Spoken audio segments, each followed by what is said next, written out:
Bwana, miaka ya 2000 kule mjini Marekani katika jimbo la Atlanta kulikuwa na marafiki wawili wakubwa ambao walikuwa wanafanya hip hop, ndio. Hapa namzungumzia mzee mkubwa Gucci Mane lakini na Jeezy.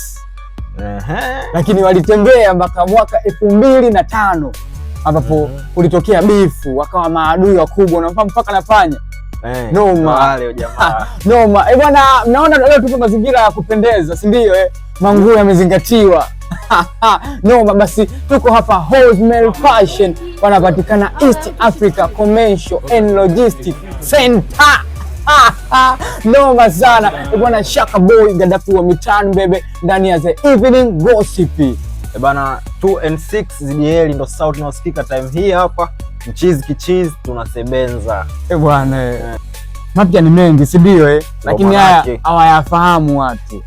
Sasa bwana, 2005 kule katika jimbo la Atlanta Marekani kulitokea bifu kubwa kati ya msanii Gucci Mane na Jeezy, ambao bifu kubwa ilikuwa ni swala la nyimbo tu, nyimbo ya Ice ambao walifanya kwa pamoja. Nyimbo iliuza sana, kila mtu anataka nyimbo hiyo ya kwake. Bana, wakati ngoma hiyo inatoka, kwanza kama ulivyosema, jamaa walikuwa ni marafiki wakubwa sana. Gucci Mane na Jeezy walikuwa ni watu mabest sana, wameivana kinoma yani. Noma. Saa walipotoa ngoma hiyo inaitwa So Ice. Ngoma bana. So Ice. Bana, ngoma ili hit sana kwa kipindi hicho, miaka ya 2000 hiyo. Ngoma ilikuwa kubwa sana. Sasa baada ya ngoma kuwa kubwa, kila mtu akaanza kusema kwamba bila mimi isingekuwa kubwa. Ndio, kila mtu anaitaka yani, no amiliki hiyo ngoma. Hapo ndo bifu ilipoanzia sasa. Ndio mpaka na panya ndio ulianzia hapo. Bwana, mke marafiki bwana, kisa kitu bwana, kisa demo unaweza kaleteana bifu huko mtaani. So poa. Sasa bifu lilitembea, bifu likawa kubwa zaidi mpaka msanii Jeezy ndio akawatuma watu wake. Bana, aliwatuma watu wake wakamtafute nani Gucci Mane kwamba kabla ya hapo kabla ya kutuma watu baada yani ya kutoa hiyo ngoma ya Ice. Jeezy baada ya ugomvi wao pale, Jeezy alimind akaenda kumtolea diss track. Hiyo ngoma yake hiyo Stay Strapped, kwenye mstari mmoja wa mwishoni kule alisema kwamba atakayeenda kumvua cheni ya Gucci Mane atamgei zawadi ya kiasi kama $10,000 hivi za Kimarekani, kama milioni 25-30 fulani hivi kwa mwezi kwa hapa Bongo, si ndio? Bwana, noma. Hiyo ilikuwa Machi 9, si ndio? Tunakuja sasa pale kwenye tukio ambalo Gucci Mane alivamiwa.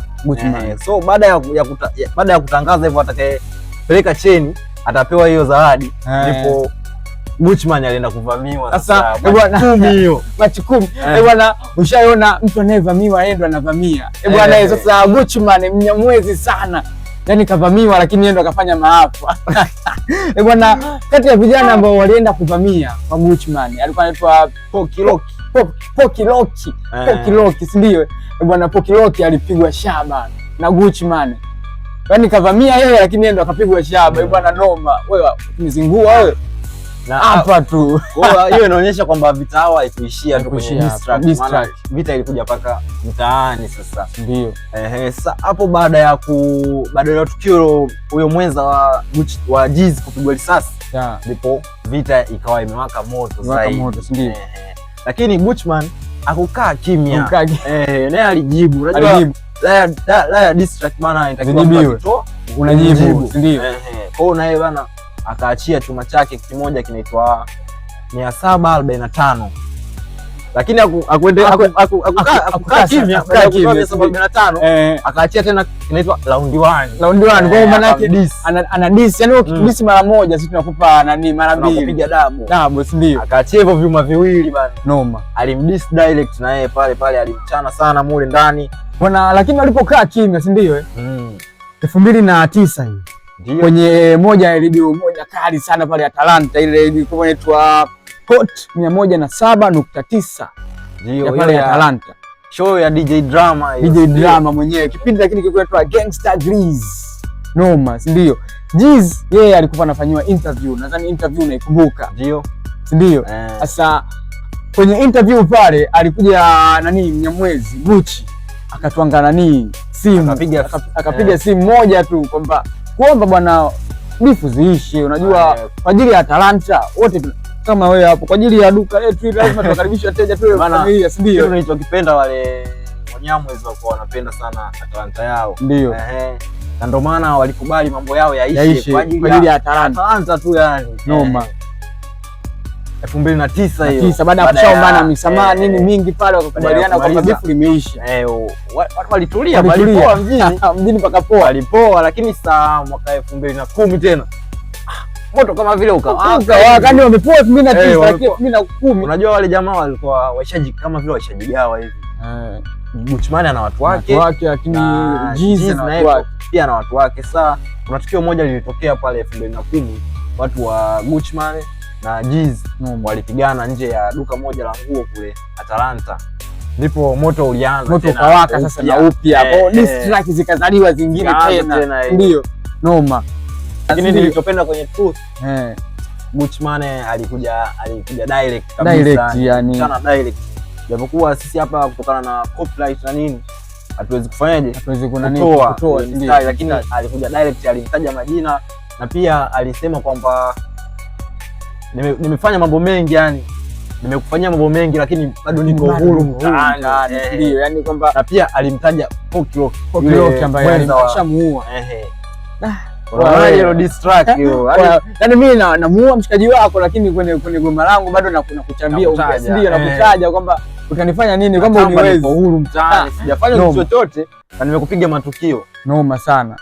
By the way walimkamata Gucci, alienda mpaka jela mpaka 2015 fulani hivi, 14 16 ndipo aliachiwa, si ndio? Alienda kwa ile kesi yake ya kuua, si ndio? Alikamatwa bwana Gucci. Sasa bwana, lakini baada ya bifu zote zile kuanzia 2005 mpaka kwenda 2000 na ngapi hizi, si ndio? 2020 bwana, hawa watu wakaja kupatana, si ndio? 2020 hiyo bwana, unaambiwa kuna producer mmoja alikuwa anaitwa Timbaland na mwingine anaitwa Swiss Beats, ndio waliandaa versus fulani hivi show ilikuwa. Hilo tamasha ilikuwa ni kwa ajili ya kuwakutanisha wale watu. Maana unaambiwa kwa mara ya kwanza baada ya 2005 kwa marafiki waoni walikutana tena ndani ya chumba kimoja kwa ajili ya hiyo verse. Bwana, kitu ambacho nilikipenda, yani ile nyimbo ambayo waliifanya kama bifu Ice walikuja kuipiga kwa pamoja siku hiyo, ilikuwa noma sana. Ni nyimbo ambayo ilifanya walete ugomvi, wakaja kuperform siku moja tu ile nyimbo yao, ilikuwa kitu fulani hivi hot sana. Yani nikasema kwamba unaweza ukawa na demu mmoja hivi, si ndio? Mzuri, tunagombana mimi na wewe, tunagombana bifu la miaka ya kwenda, lakini mwisho wa siku tena yule demu tunakuja kupatana fundo na kwa familia, unakubali kuita shemeji au vipi? Hiyo itakuwa ngumu, lakini kabla ya kupiga ile ngoma kabla ya kupiga ile ngoma bana, Guchman alipiga ile ngoma ya Truth ambayo alimdisi alipiga pale live mbele yake, lakini Jizi alikuwa tena sio mtu mambo mengi, alitulia tu.